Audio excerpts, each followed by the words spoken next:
Just when the Brexit talks were beginning to look humiliating for the UK, the position has begun to be reversed. The absurd EU negotiating framework has stretched the patience of the British side to close to breaking point, and preparations are at last being made for the possibility of no deal with the EU. Australians with decades of experience in trade negotiations with the EU tell us that the EU always bargains ferociously and that the only sensible response is a tough one.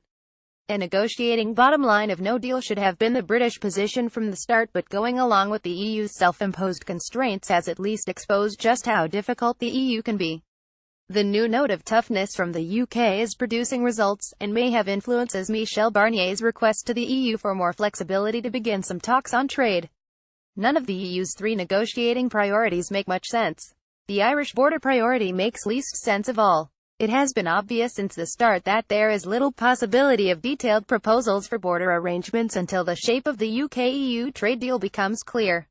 Even devoted Remainers like Lord J., former head of the Foreign Office and former ambassador to France, agree that the EU is at sea on this. On the second EU priority, the rights of EU citizens in the UK, Brussels' insistence that disputes be adjudicated by the ECJ rather than British courts is an obvious non-starter, but again, no flexibility has been possible. The third, and probably most important, priority is that sufficient progress must be made on an exit bill before any trade negotiations begin. One of the many unsatisfactory aspects of the EU negotiating stance is a demand that the UK names a sum for its exit bill. When the UK did so, it was of course deemed too low. The informal figure of €100 billion from EU sources is equivalent to 10 years of UK annual net payments. While a figure of 2 years' annual payments is justifiable, it has been difficult to imagine any justification for a sum as large as 10 years' payments. Britain is offering contributions to the EU expenditure already committed under its current 7-year plan ending in 2020. The pension rights of UK staff members in the European Commission and membership contributions to pan-European collaborative schemes including university research and student exchange should cause little difficulty. All of this might amount to a grand total of €20 to €30 billion, well short of EU demands.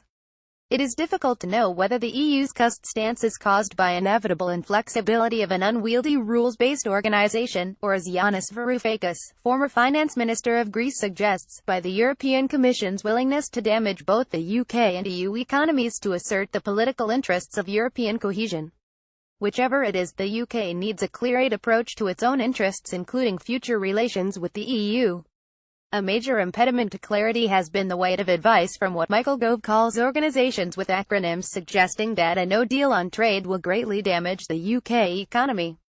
Our careful and detailed re-evaluation of the reports issued by the Treasury, OECD, the LSE's Center for Economic Performance and others, shows that much of this was wrong. The key flaw in each case was the use of inappropriate benchmarks to judge the potential losses to the UK economy. The method used by all of these organizations was to calculate the likely loss of trade and investment due to new tariff and non-tariff barriers, and then to add a knock-on impact of lower productivity associated with the new reduced level of trade. Both stages used flawed methods. The estimates for loss of trade were based on the average trade pattern across all EU members, and not on the very different experience of UK trade with the EU.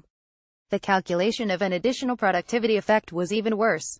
This was mainly based on an outdated academic paper which examined the relationship between trade and productivity across a large number of mainly underdeveloped countries. A re-examination of this relationship with more recent data, and concentrating on the richer OECD countries of relevance to the UK, shows no relationship whatsoever.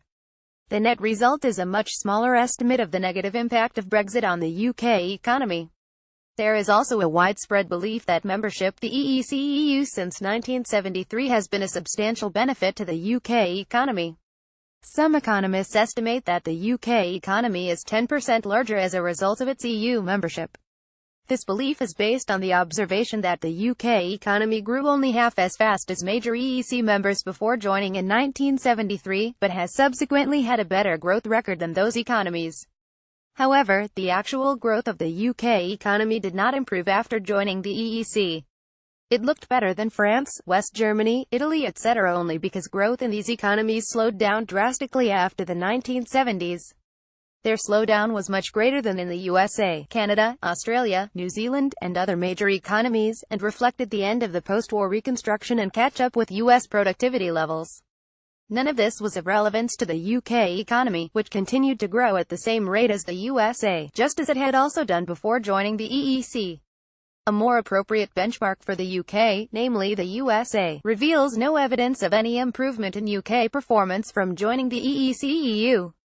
After a decade of failure, on failing to predict the banking collapse, to anticipate the excessively slow post-crisis recovery or to explain the cessation of growth and productivity, the performance of the economics profession in estimating the impact of Brexit is yet another embarrassment. One former cabinet secretary says that the Treasury should never have been asked to produce a report on Brexit, given the obvious political constraints on its conclusions. The likelihood is that the negative impact of no deal is much smaller than suggested by most economists.